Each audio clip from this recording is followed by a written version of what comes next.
And now BBC television is closing down. So from all of us, it's good night, everybody. Good night. Don't forget to switch off your set.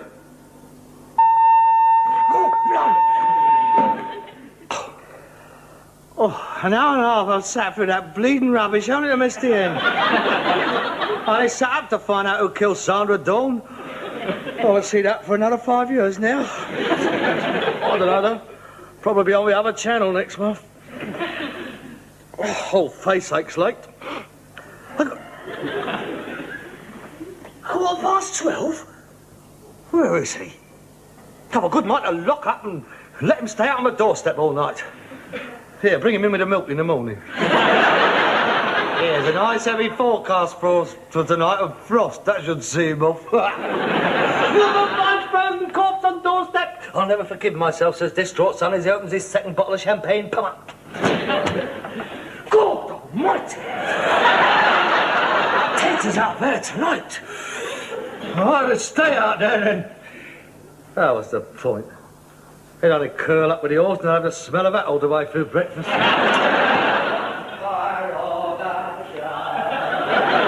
Watch them fade away.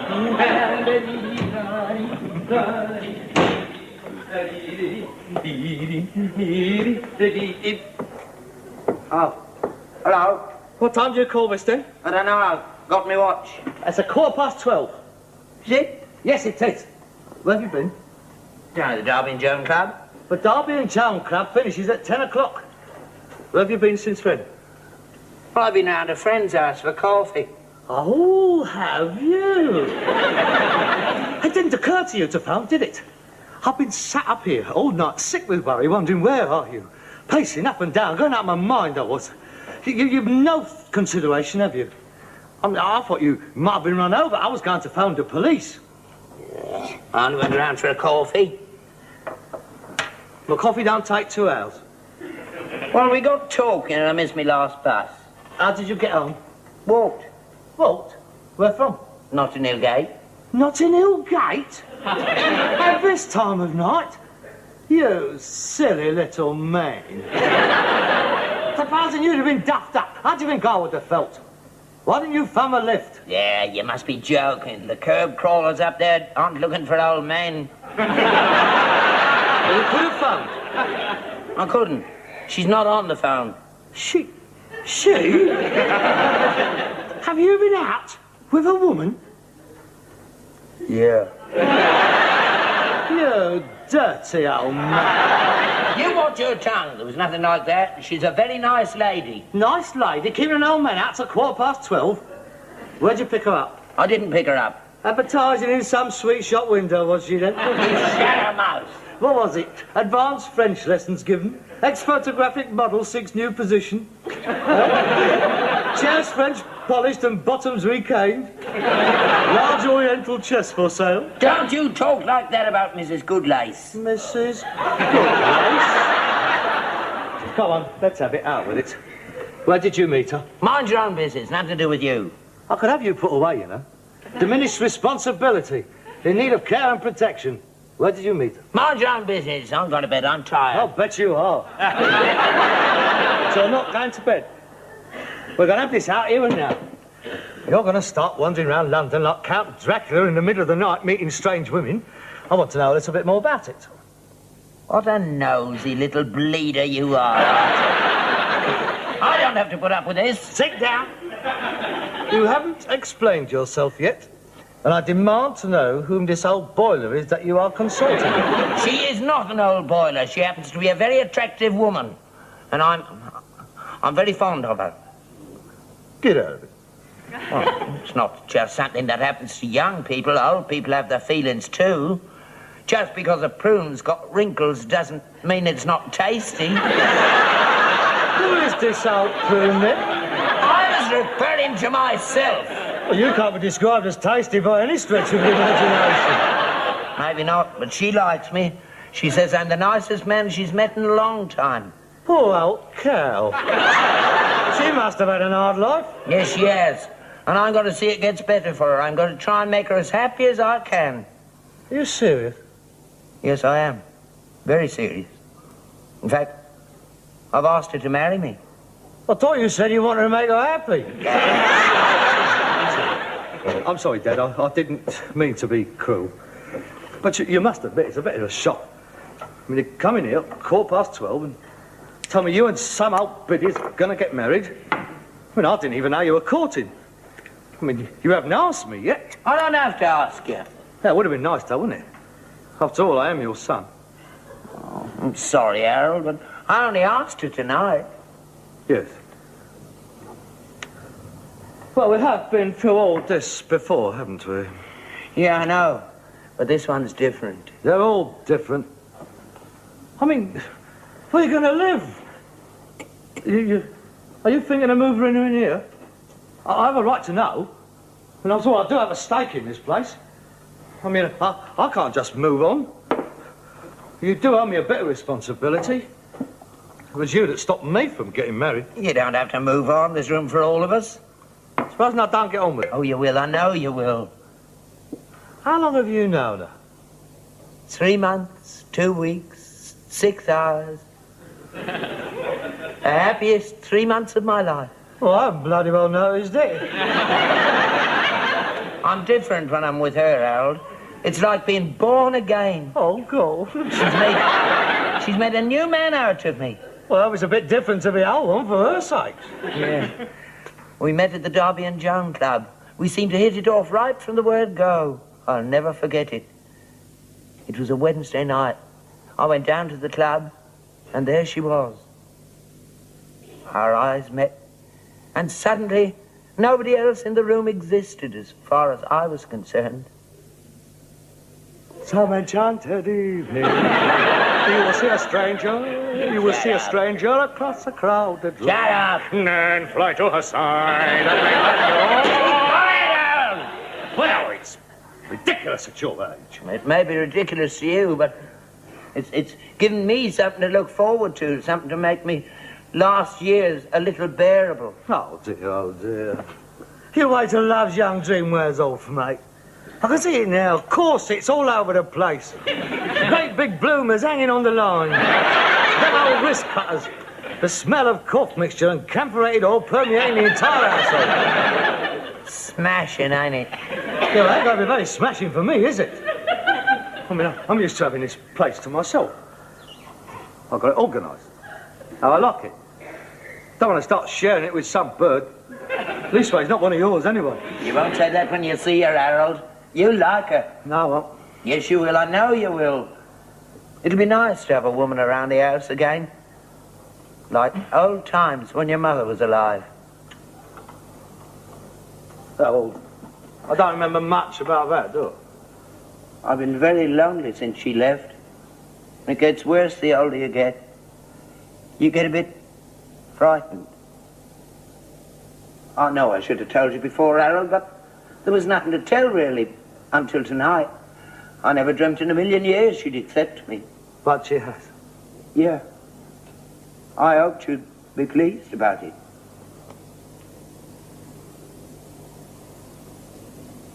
Harold, I know I owe you a lot. More than money can buy or words can say.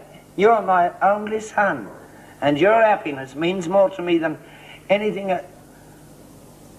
What I'm trying to say is, if you're dead set against it, I won't say no more about it. I'll give her up. Don't be daft. You don't owe me anything. Oh, yes, I do. There's not another son in the world could have done what you've done. Leave it out, Dad. You'll have me crying in a minute. All right. Go on. Get married. I don't mind. Honest. I'm just being selfish, that's all. I wish you all the luck in the world, and I wish you every happiness. Thanks, Harold. I shall look forward to meeting her. Well, if it's all right by you, I'll bring her round tomorrow night. Yeah, so all right. I shall welcome her like she was my own mother. Now, go on, get to bed, get your strength up. Good night, Harold. Good night, Dick.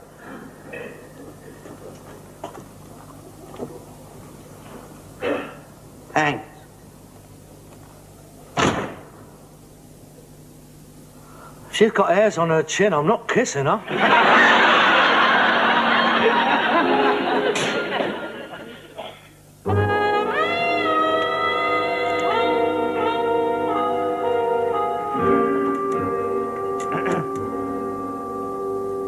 How do I look? Oh, for God's sake. You look all right. But I don't know what I'm all dressed up for. I ain't going out with a bird. You want to make a good impression, don't you? Does the house look all right? Well, it ought to. You've dusted it 3 times since breakfast. She's very particular. You should see her flat. Not a thing out of place. How do I look? Oh, God. All right. Lovely, in fact. Very desirable. You look about 10 years younger. Oh, that reminds me. I told her I was 65 in case she says anything. 10 years younger, eh? Perhaps I should have told her I was 59. Then you could never have got in the Derby and Joan Club, could you? Oh, yeah, that's true. How do I look? Oh, shut up! I've got my best teeth in. They're killing me. I had some fillings put in them to make them look more lifelike. Harold, can I have a drink? I'm nervous. Oh, my God, too late, here she is.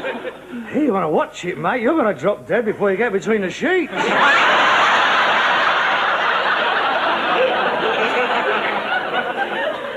You will be nice to her, won't you? Don't worry, I shall be charm personified. Thanks for being so understanding, Harold. You've made me very happy. Oh, you better let her in. She's getting older every minute.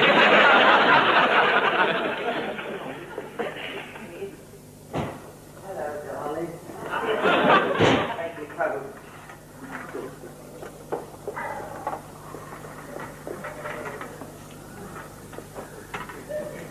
Harold, I'd like you to meet Mrs. Goodlace.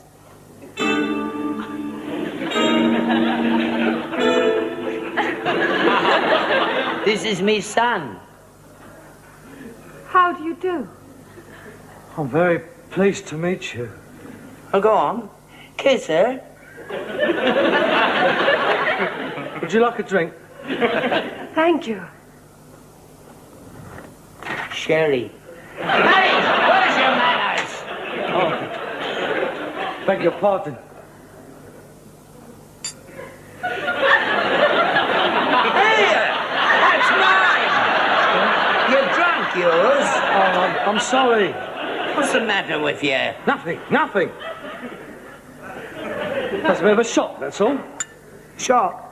Yeah, well, I mean, I expected an older person. Well, I'm not all that young. I'm 42. 42? Oh, I thought you said you met at a Derby and Joan Club.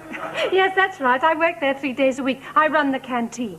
Lovely cook she is. You love her steak and kidney pudding. Right gut filler, that is. Isn't she lovely, Harold? I told you. Yes, she's very lovely. I bet you're surprised an old fogey like me carrying off a lovely thing like this. You look very beautiful tonight, my dear. Oh, thank you, Albert. You're looking very smart yourself. Is that a new suit? Yeah, I lashed out a bit. Harold's helped me choose it. I don't buy anything without his approval. Do you like it? Very nice. It suits you. Thank you.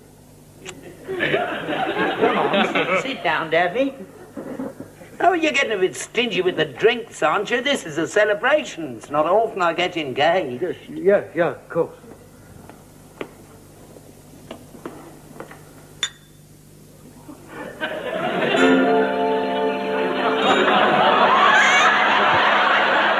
I'm terribly sorry. You're more nervous than I am. Sit down, pull yourself together. He's not usually like this. He just can't get used to the idea of having a new mum. Well, I want to propose a toast to my lovely bride-to-be, combined with our future happiness. Well, go on, drink up. Wish your stepmother all the best. To your future happiness. Thank you. Well, we'll be off in a minute, darling. Will you two excuse me for a minute? Where are you going? I'm going to ring a minicab and confirm the table. I think you'll like this restaurant. I saw it on an advert in the pictures. Little alcoves and candles, and this jipper wanders round playing the violin. Sounds lovely.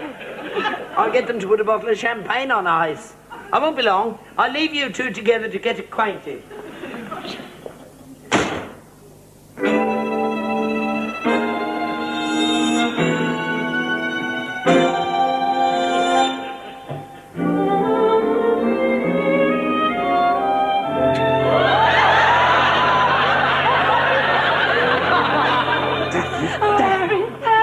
It's been so long. 22 years. I knew as soon as I turned round it was you. You look just as you did then. Oh, I've got grey hairs. Oh, it's beautiful. What are we going to do? I don't know. Oh, Harry, why didn't you write to me? I did. I wrote every week. I never got them. I never got one letter from you. Your bleeding mother. She never did like me. She hated me from the moment I rested my army boots on her coffee table. I didn't know your dad made it. I thought you'd forgotten me. Oh, I've never forgotten you. I used to think about you all the time when I was in Malay. Every night, I used to lay on my bed dreaming about you. While the rest of the lads was queuing up outside the knocking shop in Kuala Lumpur. I stayed faithful to you all through my national service. I was the original Virgin Soldier. When you didn't write, I thought that was the end of it. And then at the beginning of 1950, when Jimmy came back on the scene and asked me to marry him, I did. You remember Jimmy? Oh, yes, of course, I remember him. Great Tory twit. Always sneering about Clem Attlee and the groundnut scheme. What do you want to go and marry a great dozy Burke like him for? He died 3 years ago. I'm sorry, he had one or two good points. He was a good husband and a good father. Father? I've got 3 children. 3? That could have been mine. Little Harry's 17 now. Oh, don't. All these years we've wasted. We could have been together. Oh, I loved you, Daphne. I really loved you. And I loved you, Harry. Hello? You two getting on all right? The room's not up to much, but, I mean, the bed needs doing up a bit. Yeah, we're getting on fine. I won't be long. I'm having a bit of trouble with the minicabs. They don't know what they're at down there. I'll soon sort them out, darling.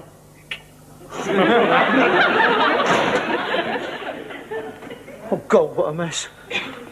What are we going to do? What are we going to do about him? You can't marry him. Not now. Well, what can I do? I promised him I can't back out. Now, I can't hurt him. He's such a sweet, kind man. He's 69. 65. He's 69!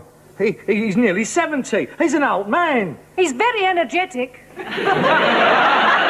he's entitled to be. For the last 3 months, he's been taking them pills the German police take. The 7 guineas a box. Never dreamt he was getting ready for you. You can't love him. Oh, I don't. He knows that. Then why? Well, Why? it's been very hard for me since Jimmy went. It's not easy, you know, bringing up 3 kids on your own. They do need a father. Yeah, but not him. But look what he's done to me. And when you're a woman and you're 42 and you've got 3 kids, you don't get all that many offers. Oh, if only I'd have known. Well, you can't marry him. I won't let you. Oh. Marry me? It'd break his heart. He loves me. Well, I love you. I still do. No. No, Harry, we can't. It would kill him. Well, they ain't got long to go anyway. It's a terrible thing to say. Oh, I'm sorry. I don't know what I'm saying. Well, what are we going to do? Oh, I don't know. I don't know. Oil Drum Lane, Shepherd's Bush. Oil Drum Lane! Well, get yourself a bleeding A to Z there. You're not in the business if you don't know where places are. Right, 6:30. Won't be long. We're on the way. You two getting acquainted? He's a good boy, isn't he? He's been as fine a son to me as any man could wish to have. Oh, this is a wonderful day for me. I've never been so happy in my life. My only worry was that you two wouldn't get on together, but you do, don't you? You do like each other, don't you, Harold? Yes. Dad, I think she's wonderful. Yeah, she is. I'm the luckiest man in the world. Dad, there's something I've got to say to you. Just a minute, son. I was going to do this when we got down to the restaurant, but, well, seeing as everything's gone so well, I'd like to do it here and now. Sit down, darling. I went out and bought it this morning. It's an engagement ring. Here. Not exactly like the one that Richard Burton gave Elizabeth Taylor, but I hope you like it. Dad, there's something I've got to tell you. Many years ago... Just a minute, son.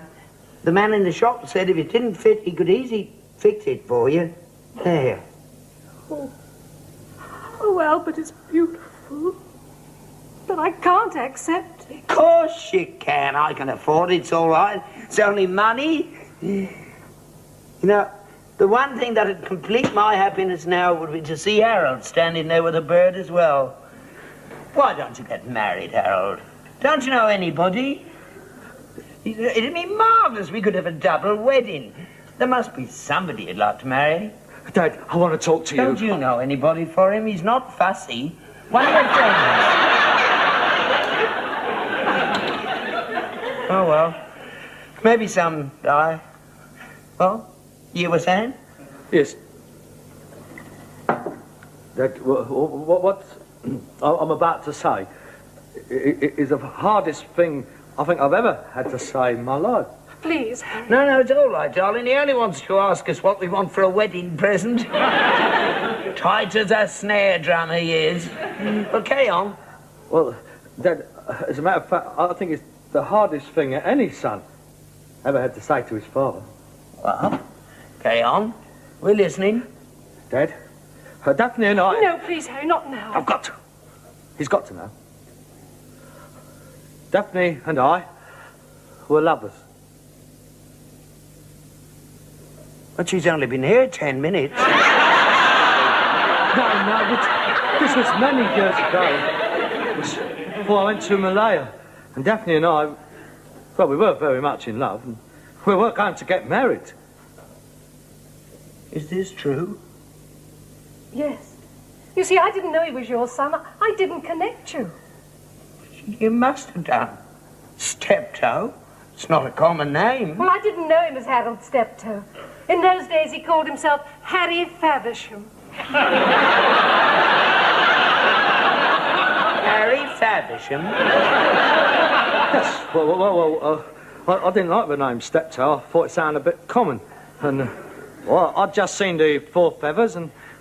Well, anyway, I didn't want Mum to find out I was a rag and bone fella. I wouldn't have minded.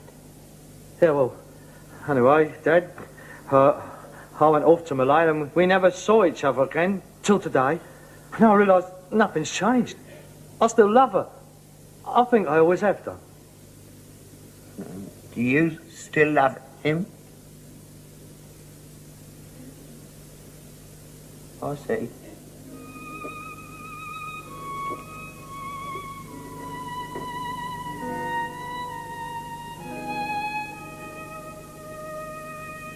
Well, that's it then, isn't it? There's not much more to be said, is there? That was a short engagement, wasn't it?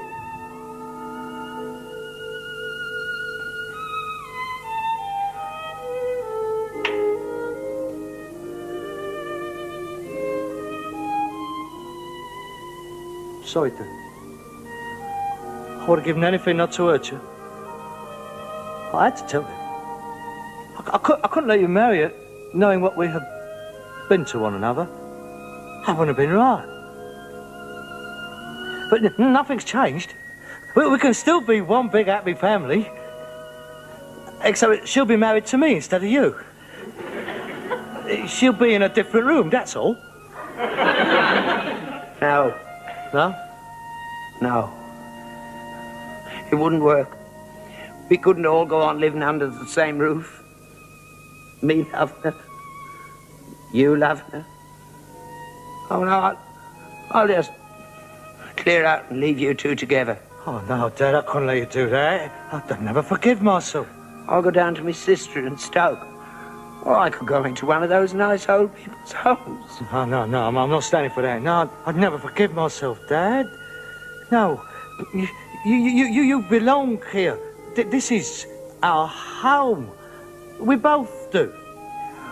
It's the only way. We'd only end up by hating each other. No, we wouldn't. It'd be all right. I know it would.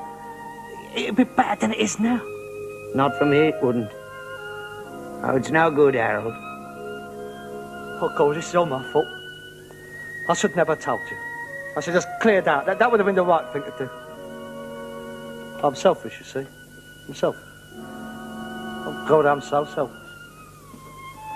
I mean, you'd have been happy being married to her. She'd have been happy being married to you. Nah, it wouldn't have worked. I would have found out sooner or later. You couldn't hide that from me from long. No, it's better this way. No. Silly of me to think of getting married at my age. No, it wasn't, Dad. I was just being selfish, that's all. You would have been happy being married to her, and you both would have... Daphne? Daphne?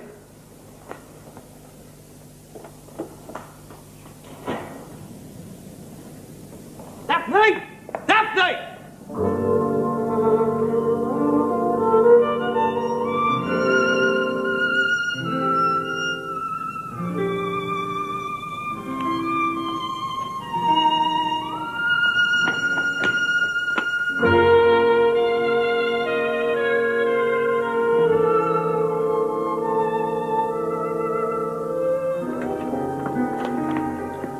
She gone.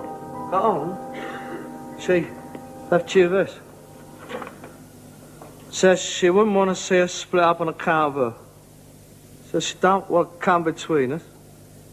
Says it wouldn't work out. 'Cause we're already married. Excuse me, are you the couple that ordered the minicab? Oh, yeah, that's right. Oh, well, we won't be needing you now. Oh, hey, wait a minute. You want to go after her, son? Yeah. We'll see you. Well, I've still got that table at the Gypsy restaurant. Seems a pity to waste it. Would you like to join me? Might as well. No point in staying around here moping. Oh, yeah, we'll see you outside. What was she meant by that? Already married. I don't know. Come on. A bloody ridiculous thing to say. Straighten your tie. That's it. There. There you are. Put on straight. That's better.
Chairs French polished and bottoms recaned. Large oriental chest for sale. Don't you talk like that about Mrs. Goodlace. Mrs. Goodlace.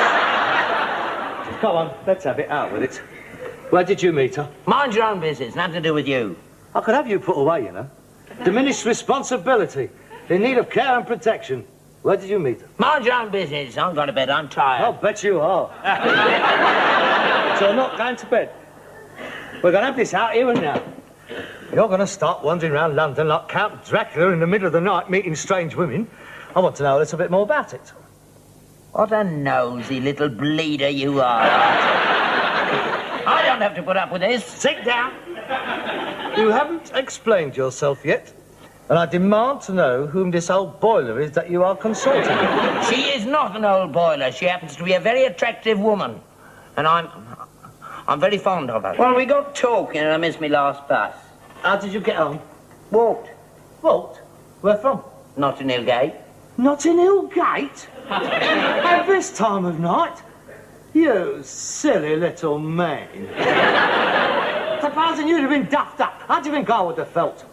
Why didn't you thumb a lift? Yeah, you must be joking. The curb crawlers up there aren't looking for old men. Well, you could have phoned. I couldn't. She's not on the phone. She? Have you been out with a woman? Yeah. You dirty old man. You watch your tongue. There was nothing like that. She's a very nice lady. Nice lady, keeping an old man out till 12:15. Where'd you pick her up? I didn't pick her up. Advertising in some sweet shop window, was she then? Shut her mouth. What was it? Advanced French lessons given. Ex-photographic model seeks new position.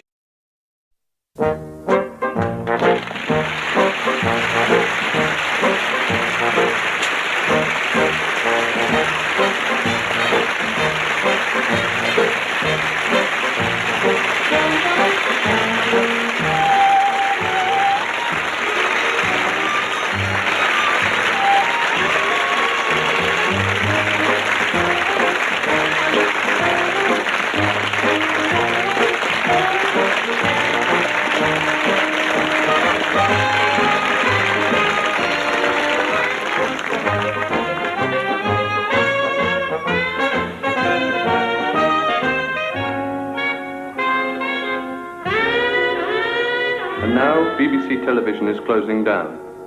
So from all of us, it's good night, everybody. Good night. Don't forget to switch off your set.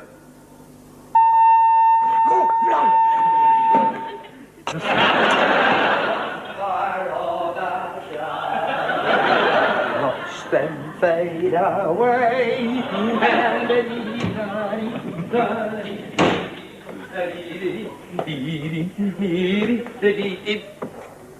Oh.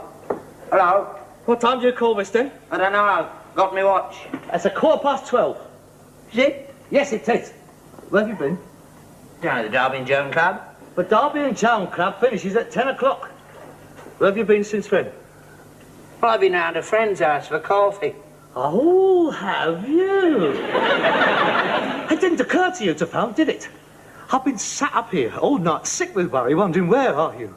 Pacing up and down, going out of my mind I was. You've no consideration, have you? I mean, I thought you might have been run over. I was going to phone the police. I only went round for a coffee. My coffee don't take 2 hours. Oh, an hour and a half I've sat through that bleeding rubbish, only to miss the end. I sat up to find out who killed Sandra Dawn. I won't see that for another 5 years now. I don't know, though. Probably on the other channel next month. Oh, whole face aches late. 12:15? Where is he? Have a good mind to lock up and let him stay out on my doorstep all night. Here, bring him in with the milk in the morning. Here's a nice heavy forecast for tonight of frost. That should see him off. Corpse on doorstep. I'll never forgive myself, says distraught son as he opens his second bottle of champagne. Come on. God almighty! Taters out there tonight. I'd stay out there then. That was the point. He'd only curl up with the horse and have the smell of that all the way through breakfast.